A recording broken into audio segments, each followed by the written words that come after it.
welcome to All Things Pan. Um, that, for those that don't know, that was BP Renegade's Panorama last year, Hooking Me, which they won. So thought I'd play that for you guys, for our guests also. So welcome to All Things Pan. As you know, I am your host, Danielle George. On this podcast, we talk about, we talk all things Pan to panists, arrangers, and fellow enthusiasts like yourself.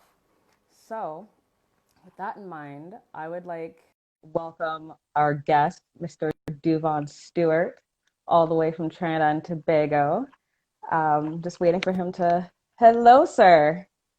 Hi, good night, good night, good night. How you Good doing? night.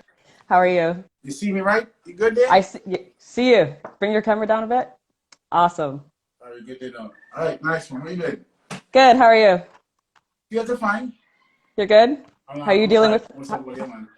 That's good. How are you dealing with COVID? Well, it was just an evaluation of life on the whole, but Right.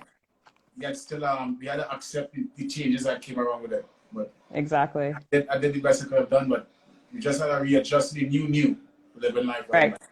Right. So everything's good for you. How is Pan in Trinidad right now for you? Is it?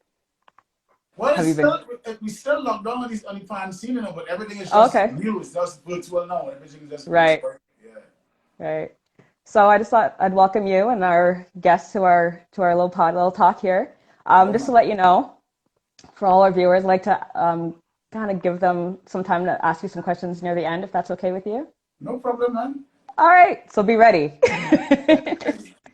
All right. So like I tell all my guests, we like to start off easy, and then we'll get into the nitty gritty later on. Yeah. Cool. So for those that don't know, how did you get involved in Pan? My parents, Okay. both my mom and my dad used to play pan with a band in Tobago called Trinidad Tobago All Stars, and just being following my mom and my dad to the pan yard and just actually my dad was like the vice captain of the band, so he had the opportunity to bring pans home. Okay. He brought his pan home. I used to just take a nibble and see what's going on and following them to the pan yard and just curious and see what they was doing, and I just fall in line with what they were doing. So Okay. So is that the same band was that the first band you started with, or did you start off yeah, with a different band? Yeah. at home. That was home, man. Yeah. Are you still with them off and on, The band or is are they not still? anymore. Oh, okay. It's in the ashes. Oh, you should bring it back. You should bring it back. Well, it's in the making. It's in the making. Okay. It's in the making. Yeah, Okay. it's in the making. All right. All right. So since you're one of the greatest arrangers right now, Okay, thanks very much. you're welcome. Who are your musical influences or your Pan influences? Um, Dr. Jet Sammy was my biggest influence. Okay. 1987 was the year. The arrangement was Pan in A minor, Mm. and back home in Tobago, being televised on national television, I had the opportunity to see it. Mm. Back in the 80s, Michael Jordan was this big NBA superstar, and everybody wanted to be like Mike. Right. Everybody was doing everything like Michael Jordan, playing moves and doing things like Michael Jordan. My thing was just like want to be like Dr. J. Sandro.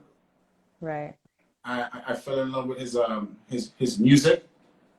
I haven't met the individual at that point in time in 1987, but I came from a household where Pan was the big thing in the family.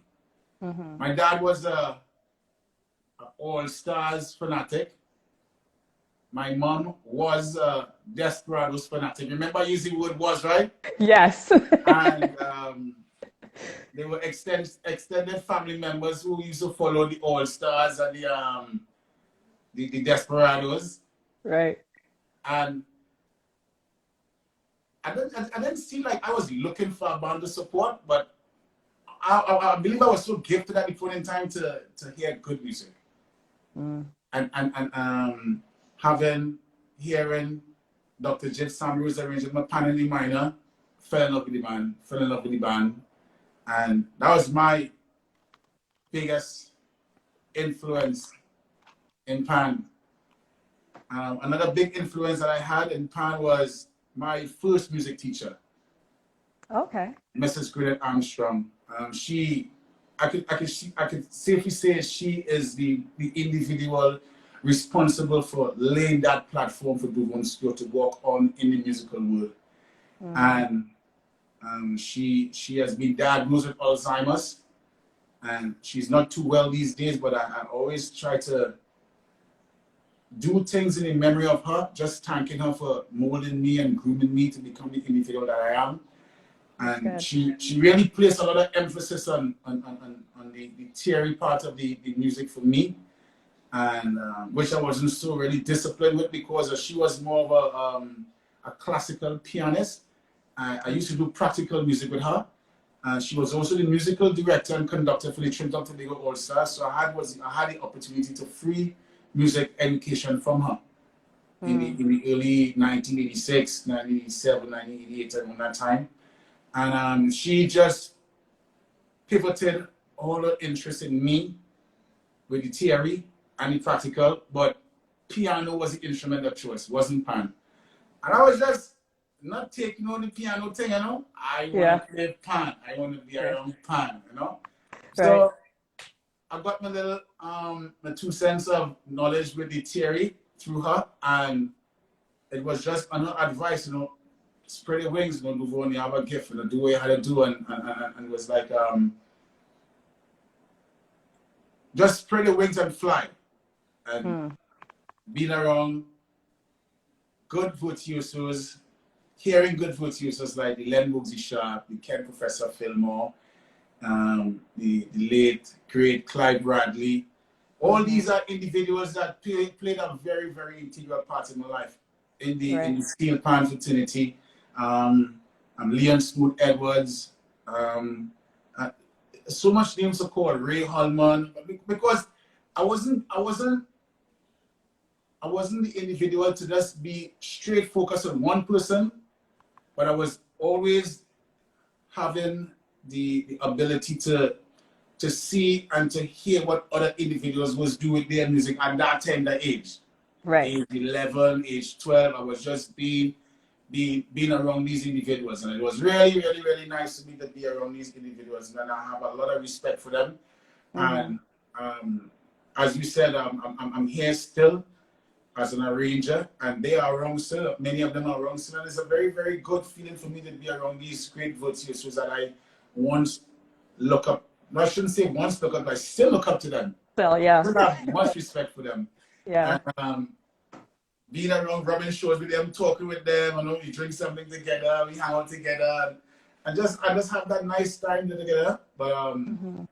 and outside of Pan, my other musical influences that I have, Stevie Wonder. Mm. He is my hero. He's my hero. Yes. Um, not able to see his money, Mm-hmm. not able to see his Grammys award, not able to see his music evolve and how it moves to people, but yet still possess this humanitarian individual for any musician in the world to see how humble he is Mm. and how dedicated he is with his craft. And those were the traits that I took from him to bring along with my pan playing skills and stuff like that. And, Mm-hmm. I had the opportunity to go to France and Europe and meet a lot of musicians that I have never really had the opportunity to reach, but I knew them by when I'm back in Trinidad. Men like Mario Canage from Sake Show, Oh Michel wow. Fafan, Michel Alibo, Miriam Makiba, Salif Keita, Yusuf Dor, Richard Bona, and Wow. all these guys. I had the opportunity Yeah. to reach them in France and had a little boot camp session, and I was just like, thank God for this lovely gift that you have blessed me with, to know, just to travel the world and see these different individuals, and I humbly and accept every single information that came along the way for me to grasp and to Mm-hmm. fusion with my talent and my skill with my baby. Right.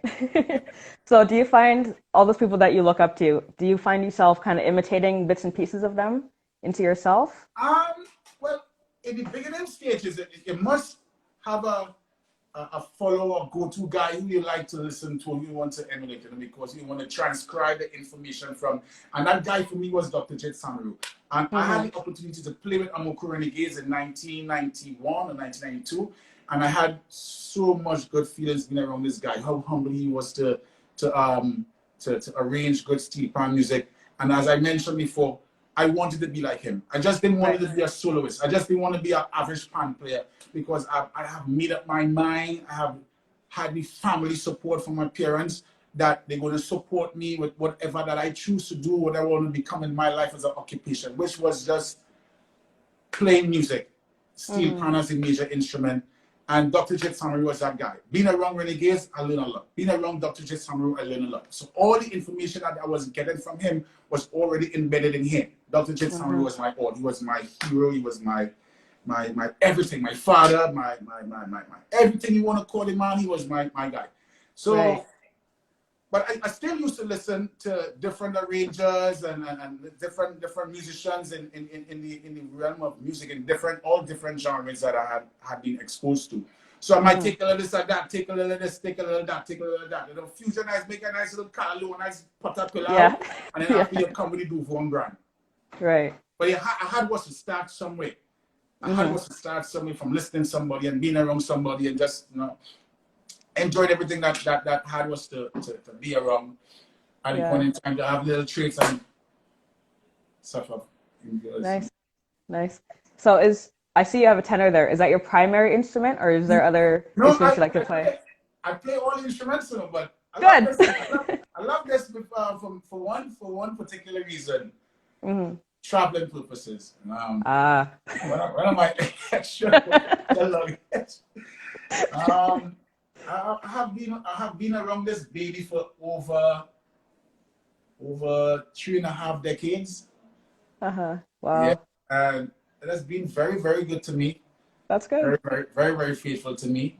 That's good. And I never had the opportunity to be very far away from it for a long time. So it's part of me. Good. That's good. That's good. So if I see you with another tenor, I can cuss you. Yeah. Okay. So how did you get into arranging? Who put you into that, or was that something you wanted to do from the beginning? Yeah, well, being an individual in the steel pan fraternity, once you set your mind to something, there are different levels that an individual can pursue himself to be. He could be just the pan player. He could just be a pan player educator. So I took the direction of being pan player, soloist, arranger. After seeing the movie Lion King, The Cycle of Life, somebody was to be able to receive the baton from Dr. Jet Samaru, or the great Len Mosey Sharp, or the great Clive Bradley, or the great deceased Ken Professor Fillmore. And I was a part of a class of individuals. We call ourselves class of 1984, class of 1985. A group of individuals: Liam Teague, Chantal Esdell, Sion Gomez, Arden Herbert, Andre Busby, and the list goes on. And we were all there trying to find a place in this steel pan fraternity, representing a new generation coming forward, be able to be ready to accept that baton when it's being given on to you. So after being a member of the Amoku Renegades for like about 10, 12 years, I believed that I wanted to challenge myself to something else. I left the band. And Ross Thomas, who's a very, very good friend of mine, he gave me the opportunity to arrange for La Hocketa Pan Groove. Okay. Up in La Hocketa. It was a single pan band. And he started off little nice and little nice, and you know. Duvone Stewart was nobody really me arranging well, but I tried something, you know. I had to start somewhere. Yeah. And besides doing La Hocketa Pan Groove, I was I was a part of a band called Fantasy, a nice small steel ensemble comprised of 6 genuine individuals. Myself, Godfrey Upson, Leeson Jacob, Russ Thomas, and deceased Donald Noel. And we came together and I had the opportunity to do music for this band. I was at the arranger for this band. So I was always getting a little time to arrange for the band, and whatever skill and ideas that I came around, I used to take it back to Lahokita Pan Groove and start Panorama music with them. So Russ Thomas was like the individual who really gave me the first band ever to arrange for Panorama. I think they came 10th in 2000. I think we believe 2000, yeah. Okay. Yeah, and then after everything that started unfolding, you know, I started doing events. The following year, we came second in the single pan category, and there and then, a new kid was on the block. A new kid was emerging out of the blocks. And, before that, you know, my arranger in the category, who was very fearless and very destructive at the point in time, was the great DJ Marcel with the Arima All Stars. He was flamboyant. He was mashing up everybody. So somebody had to come in and try to put a different mixtape, you know. So yeah, so that's how everything started off. Okay. Okay. So I know you range for small, medium, and large bands. Do you attack each band differently, or is it pretty much the same with arranging? Every job that I do it with intentions of an advertisement for the next one. So I always put my best foot forward with every single band to win, because no organization ain't calling in with just to make an appearance, you know? Right. They want to be in the game to win. Right. So I always had this killer instinct attitude, this fighting mentality, this winning personality of being a very successful arranger from the word go. I wanted to be in that space where I could inch my name in the history books one of these great days that may come around, you know? And with a lot of hard work and dedication and sacrifices and a lot of mixed decisions that took place along the way in where results were concerned. Winning is not everything. It's about learning from your mistakes that you made the previous times, and that was one of my biggest attributes in being successful as I am. You know, I tend to take my licks, rub my wounds, take care of my wounds, heal it, come back again feel. Don't feel as sitting down and you can tally and yeah, we done conquer here already. I'm coming back for you. Right. So it was always persistent knocking on the door.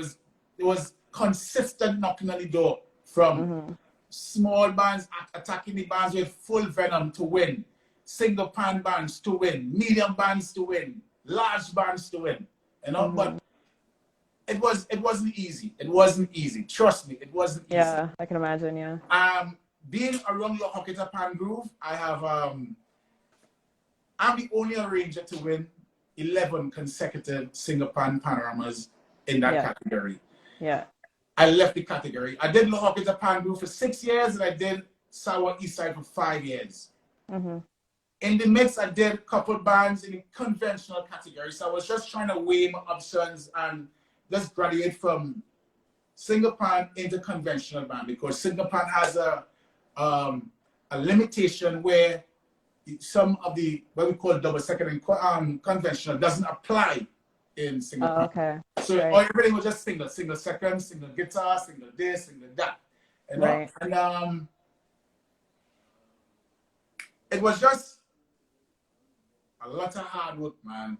Yeah. Sometimes I cried. I really cried when it was like on the brink of winning, and yeah. the judge's decision is final, and I was just like, see, we go again. Then after in the small man category in 2004, I came first with Meritones. The first day I did Meritones, I came first with Meritones in the small man category. And that same year, I believe I was the first arranger to win conventional and single pan in the new era of Panorama. With Lahokita Pan Groove and meritones. So Yeah. the name was now coming into the households then. It was coming into the regional households and to the international households that, yo, that is fat man from Tobago, but this man Duvone Stewart, he coming, he's sounding real good, he coming, you know. Yeah. As I said, every job that I do is an advertisement for the next one, and which led me on to Pan Elders in the medium band category. I had the opportunity to work with this band for 7 years, and I am the only arranger to win 6 consecutive panoramas with this band. Yes. And the six championships that I won with the band, preliminary, semifinals, and finals, I was undefeated every single year of those 6 years. No band, no arranger was ever in front of Duvone Stewart. I was always destined to win from the word go. Me and holding back nothing. I like to jump on the ball from the word go. I want to win because remember those days I was kind of fat and I was bigger. So I could run fast now. I ain't get, you know, I don't set the pace up early. And that's what I wanted to do, you know. And 2012, it was one of the biggest news that I ever, 2011 October, when I got the call to work with BPTT Renegades. It was a moment that at that time I couldn't refuse it. But yet still, in 2006, the band had called me to arrange for the band for Panorama because there then, Dr. Jet Samaru was diagnosed with Alzheimer's, so they were looking for somebody to accept the baton. Remember I mentioned that before. Right, yes. At that time, I believe I wasn't ready. I wasn't ready for Renegades as yet. I didn't want time to groom myself, put myself in a gear, and build that self-confidence, build that frame of mind because working with Renegades is not just a normal band, it's an institution. It's a community-based band that believes and loves to win because the way how Jet Samaru had the band going and being very successful was all about winning. They was going head on to win. And I wasn't ready in 2006. In 2010, they called again. I wasn't ready. I blanked it. 2 times I got calls from Renegades to arrange for them. Wow. But in 2011, the band did not make Panorama finals and drastic changes were being made. And a lot of decisions were placed on the tables, suggestions were placed on the tables to see who is the next person we're going to have. And the present captain of the band, Candice Andrews Brumant, she said, well, yo, Duvone winning single pan, he winning small man, he winning medium. Call him man, he's one away, you know. And the sponsors called, they said, Duvone, this is very serious business here. No, it's not answer. Come on, take this band is yours. And I accepted. And I wasn't scared. At that time, I was you were ready. I was ready for it. I was ready for it. And when I've been publicly announced by BP that I'm going to be the arranger, a lot of negative thoughts and ideas and words and comments came out of individuals because I have been successful in the single pan. I never really reaped the benefits of being successful in a conventional band. Other people were saying, oh, Duvone will make Renegades sound like a big panoramic neck band because I was winning panoramic neck from before. But little they didn't know that I was like a zombie behind this instrument, just ready and waiting to unleash. And that woman came around and embraced it. 2012, January the 7th was a Monday night. I walk into the Panyard, being greeted just under 100 players clapping, welcome home. And that just blew my confidence to a different level. Right. And knowing that when you have a group of people for you, to support you, it gives me, the arranger, the assurance to do good for this organization. And I was always destined to do good for this organization. I believe that this was my time to tell my story, my time to evolve, my time to break the ice, my time to introduce the new generation into the steel pan and lead up a multitude of musicians around me to rally to go forward. And that time came in 2018. But before that, 2012 came fourth, 2013, 14, 15, 16, 17. I came 5 consecutive third place until walking through the public, walking through the streets, and everybody was saying, Duvone third, Duvone third, because I was coming third every year, coming third every year. I said, okay. Yeah. Okay. Yeah.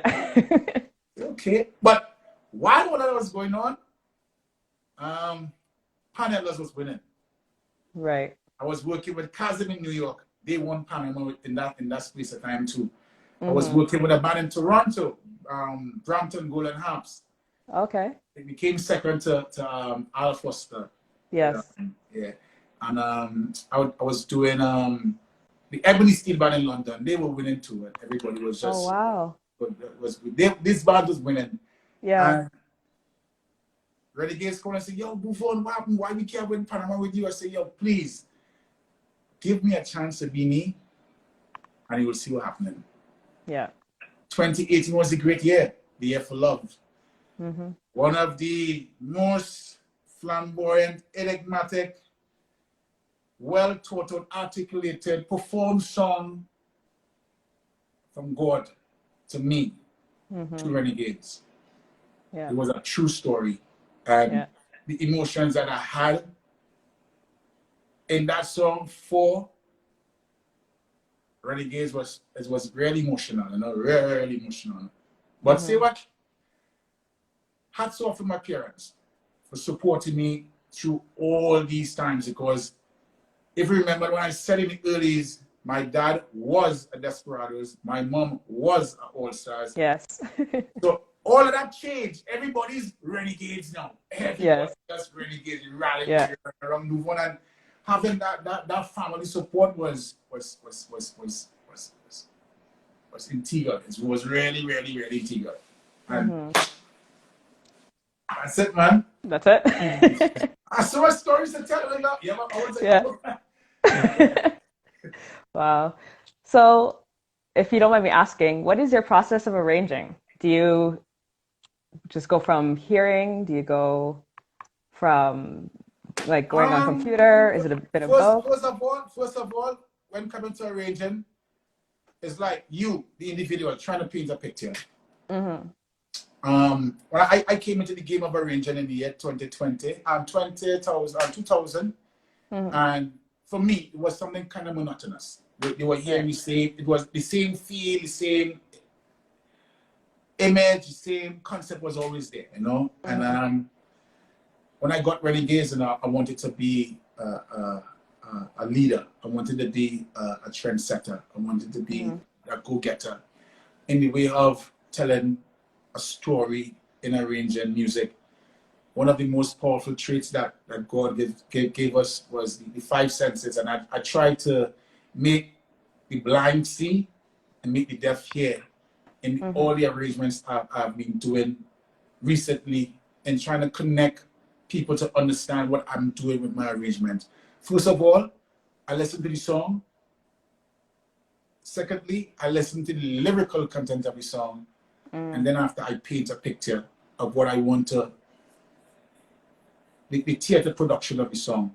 Right. For example, I did a song called Good Morning for Renegades in 2017. Good Morning.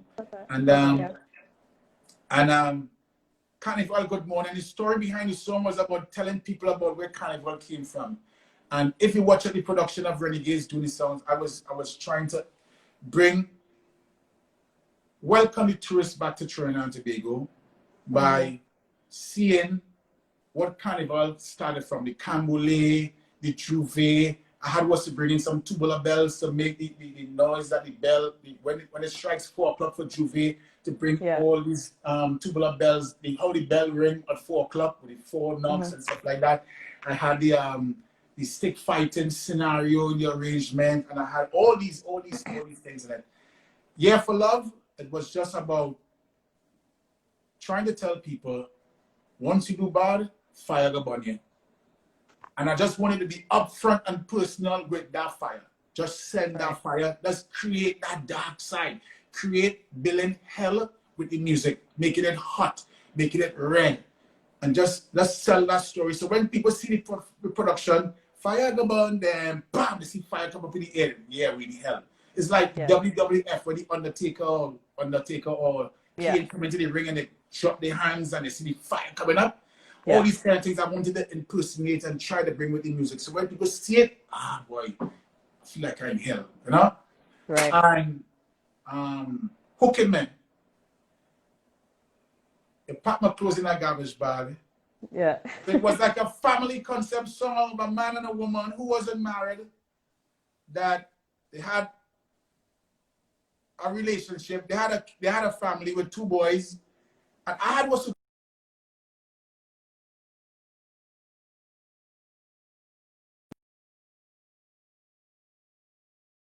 real powerful, you know. And it so happened that I had was to do this story in such a way to make people understand you may be in a relationship. It could be good or bad. But in this story, I wanted to bring out the good concept in it. I wanted to make back with the woman. I wanted to marry the woman. As you saw in the whole production, at the end of the song, I did the wedding. I brought her on and I married her. So we made back. So she hooked me. She looked good. Isn't she lovely? Sure, that woman is nice woman. 2020, I did something that I believe no other arranger ever attempted doing. And it was to continue the story. The name of the song was Wrong Again. So when in 2019, when she said she wants to leave the relationship, and she never gave me a reason why, but I was a persistent individual trying to beg she back to be a part of her. Yeah. She never told me why she wanted to leave. So I said, yo, baby, I love you. I just want to get married to you. Like, let's over so this thing. I love you, I love you, I love you. I want to be with you. Let me marry. She said, oh, they get married, boom. But Farmer Nappy as an individual, he was a popular person. So he was never home to be a part of the family, traveling in and out and out and out and in and out and in and out. Never home with the family. So when I saw and I heard the song Wrong Again, it was like, well, Farmer Nappy was getting horn all the time from this woman because she never told him that, you know? So I try to bring storytelling to my arrangements. Right. That's a big to a process. I bring out the story and making every melodical message from an original arranger, original composer and singer back to the steel pan to life in theater form. Nice. And I love watching it every year. Every year. I'm just like, what is he going to do this year? I'm excited. So we're going to get into a little bit of nitty gritty stuff if you don't mind. No, It's going to get real. It's going to get real. All right. How do you feel the pan community is doing, like for the small bands and single pan? Like for here, like where I live in Canada, you barely see it. So do you think the pan community should be doing more to kind of reach out to the rest of the world? Hell yeah. Yeah. This is our national instrumental. Yes. The thing that we are missing in Trinidad here is the respect for it. And if we don't send that message for the world to see what we are doing with our instrument, the other countries wouldn't have an idea with what to do. And we are lacking in that forum right back here in terms of advertising, marketing, the educational side of it. We're not doing it properly back here in Trinidad, so people could have a sense of seeing what we do to emulate and try to further what we do outside of Trinidad. The small bands, the medium bands, the large bands, and we in Trinidad need to do a lot more in terms of gravitating to marketing the product some more, so people can get to see it, get to feel it, get to be a part of it, because we're missing a lot of screws to make this engine work properly. And the instrument is so indigenous, and the world is calling for it. The world is dying for it. Yeah. Imagine, we live in Trinidad and Tobago. We have a national instrument called the steel pan. But yet still, the educational system back in Trinidad and Tobago provides that the musical instrument of choice to teach people in Trinidad and Tobago music is a recorder. How could that be? Oh, wow. We need to be trendsetters in this game. We need to be Yeah. leaders in this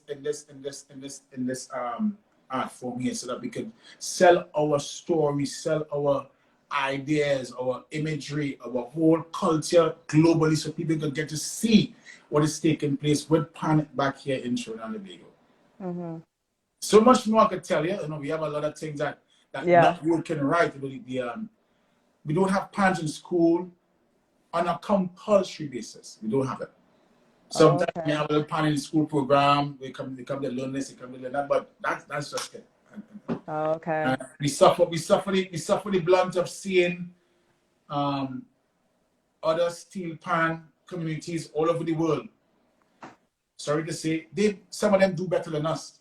Some of them do better than us. You know, brothers in France, but I travel a lot and I see, and I'm a part of a clinician team where we do masterclass lectures and workshops, you know, trying to bring the message of steel pan gospel music to different countries and different universities and stuff like that.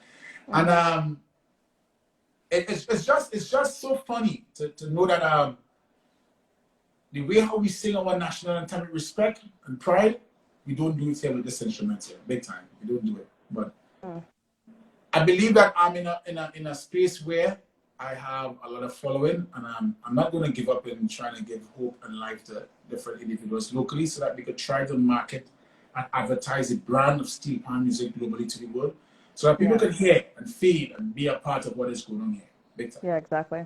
Yeah. Okay. I just feel sad when I miss out on the small pan and single pan, and I only see it large, and it's not fair. It's not fair. I mean, I appreciate it, but I would like to see how other bands do what they do. Right? Yeah. So if you guys need my help, I will help you. Like, Appreciate that. When I would tell the necessary authorities that we have help coming from quite Toronto, Toronto's Sorry? You're based in Toronto, right? No, I'm based in Alberta. Alberta. Okay, good. Alberta. Calgary. Yeah. Edmonton. Edmonton. Yeah, not too far from Calgary. I've been to Calgary before, I was saying. Yeah. Everyone goes to Calgary before they come here. Okay. So you did say you were from Tobago. Uh-huh. Is Tobago getting the same recognition as Pan is in Trinidad? Do you find, or is Tobago a bit behind, or how do you feel? Tobago is doing well now.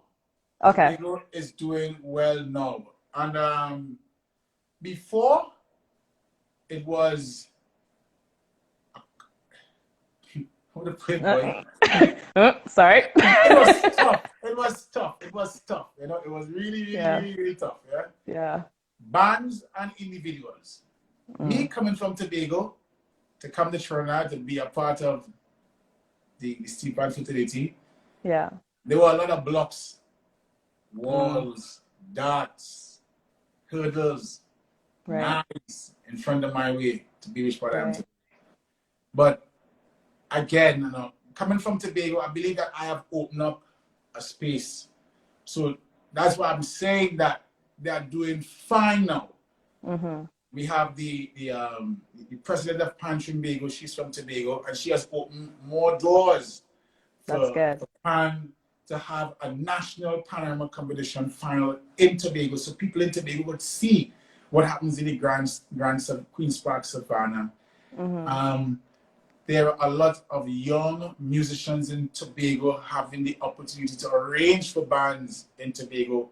I didn't have that opportunity, and be a part of bands in Trinidad to arrange for, which is something that I am very, very proud of my brothers like Kirsch Ramsey, Keishon Julian, Leandro Nore, Gerard Balfour, Anthony Williams, all these brothers from Tobago who never really had the confidence to go forward.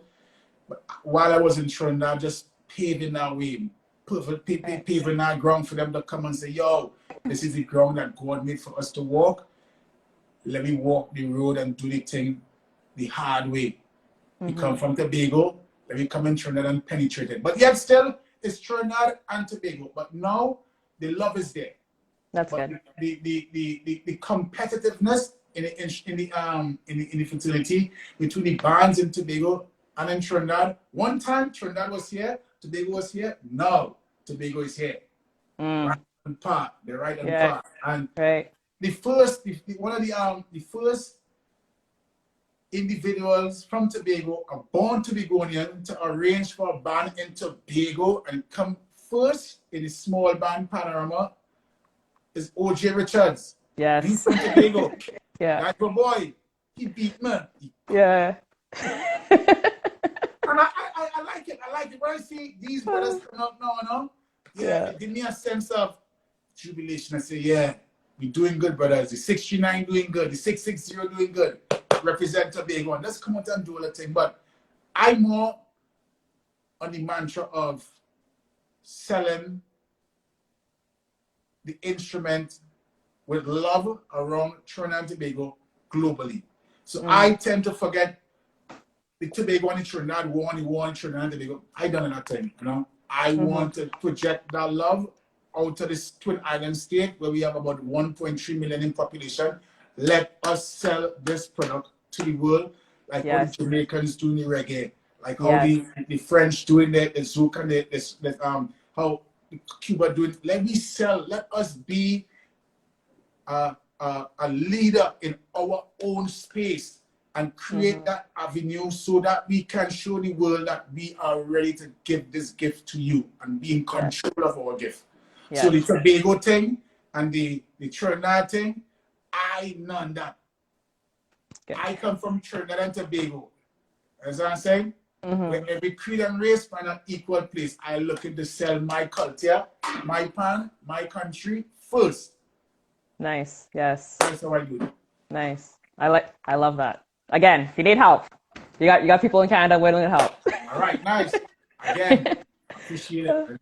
Awesome. So what advice would you give upcoming panists and arrangers Man, going from what you came through? never ever believe that you are a great individual from your mouth. Don't preach, I'm the greatest, I'm the best. Being humble is one of the greatest mainstay for any individual. Don't be music, it could be anything that you do in this walk of life here. Being humble. Let John and Jane Public say what they have to say about your work. Let your work speak for itself. Never ever go on the mantra of being self-confident about yourself in telling people about you. Let people say and do. Let your work speak for itself. When your work speaks for itself, you tend to gain lots more respect from everybody around. Being humble, being focused. As a lot of people keep saying, the sky is the limit. For me, I tend to eliminate that comment because Star Trek say to go beyond where no man has gone before. Try and go see things, go be out there, go and see things, go and be educated, go and be in a space where you could gravitate all the information that is out here. Because I was in that position too. Being in Trinidad between 1992 and 2004 built me to a point where I was like, yeah, Duvone, you real bad. You could real play pango, this and that and that and that and that. Until I made my first journey to France, Paris. And I see a different culture of how people treat music and how people see music. I was one of the most humble individuals in a first year nursery school class, just receiving information and learning to gravitate of what is there. Right. Be dedicated. When being dedicated to your instrument or to any as I said, anything that they do in your life, it brings out the greatness in you. It brings out what you want to do with your craft in terms of practicing, The shortest way out is the long way out. There is no shortcut to being great. There is no shortcut in being great. If you want to be in the position as Floyd Mayweather, as the great Whitney Houston, the great Michael Jackson, the great Robert Greenidge, the great Len Boogsy Sharp, be humble, be focused, be dedicated, and most of all, discipline yourself to accept any single thing that comes your way. Last but not least, the attitude that you have as an individual tells the tale of what people see of you outside. The way how you speak, the way how you dress, the way how you conversate, the way how you communicate, the attitude behind the individual outside and inside. Let people see the real you in everything that they do. So being humble, being patient, being dedicated. How much of them I tell you about? It's a whole heap of them because I live by all of them. I live by all of them. I live by all of them. And I try to make people understand being successful and being like this, Rome wasn't built in a day.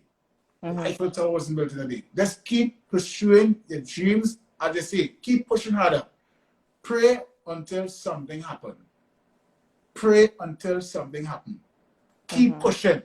There's no place called stars and stuff. It has somewhere further than the star. It has somewhere further than that. You have to discipline yourself to go out there and get it. Go out there and see what's the new way to make shrimp Alfredo. There's all kind of things. What's the new way to make corn soup? What's the new way to... It's a new way because I will be living on planet Earth. My time will come to end when God has taken me back to my place.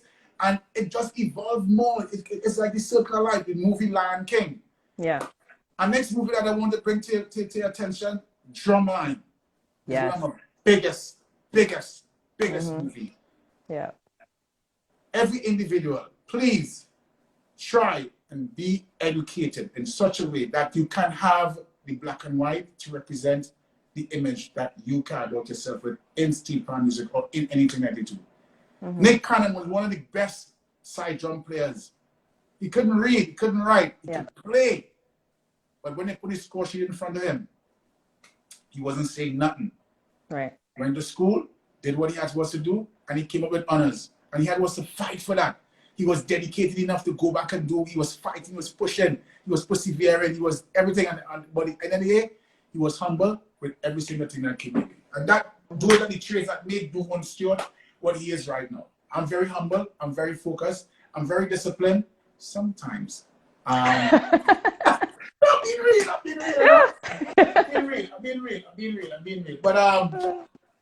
But all in all, being around steel pan music has given me a lot to think about and to be a part of. But the biggest thing that ever happened to me in my life is the weight loss transformation that I made. In 2016, I was like about 440 pounds. Wow. And being a role model, a household name locally, regionally, and internationally to a present generation, an upcoming generation, and to the virtuosos, I wanted to become the individual to be around for a long period of time. And I had was to make a lot of sacrifices. Thanks to my parents, my mom, she was very, very instrumental in the process. And I lost something like around 240 pounds. I'm down to 200 pounds now. And I believe that I have a new lease in life where I can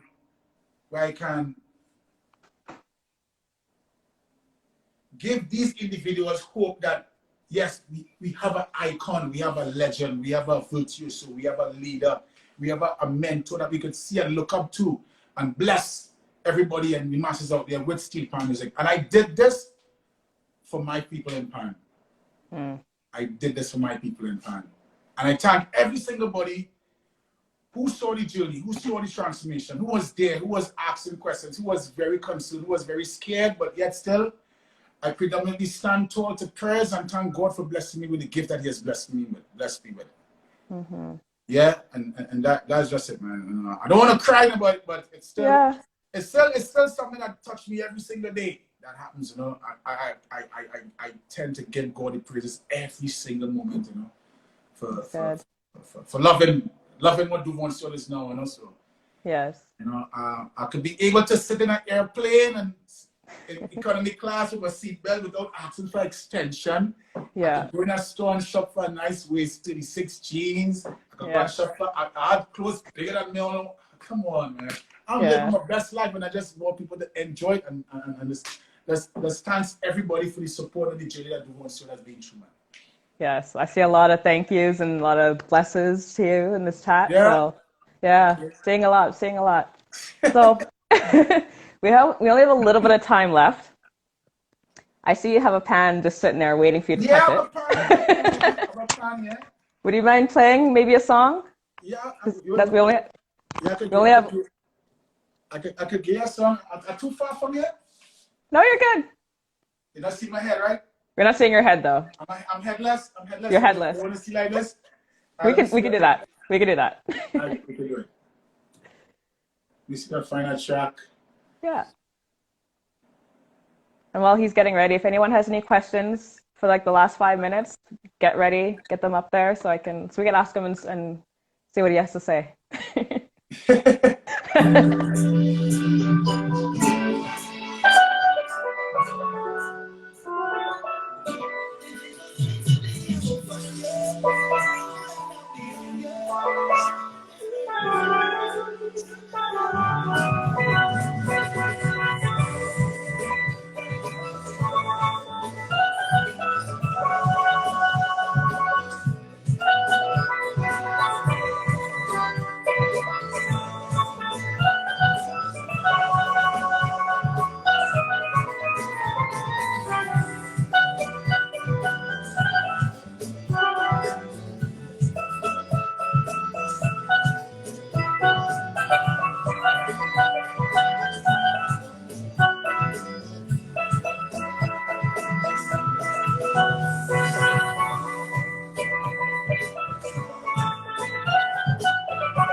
Wow.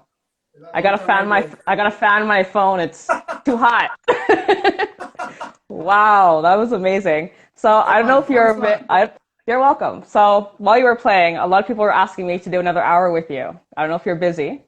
No, I'm Want to good. continue? Come on, You're come good? on. Okay, we can continue. All right. So you guys, we're gonna get another 2 hours. We're good? Are you guys happy with me? They were cussing me while you were playing because they want another hour while you were playing. Okay, So they can have it. They can have the other. They can have it. okay. I'm good. So I don't have people out my door cussing me. So so we're gonna end this and then we're gonna come right back. Okay. Sounds good? No problem. You could go ahead. All right, all right. So everyone, we're coming back. Yes, I. All right. See you in a bit.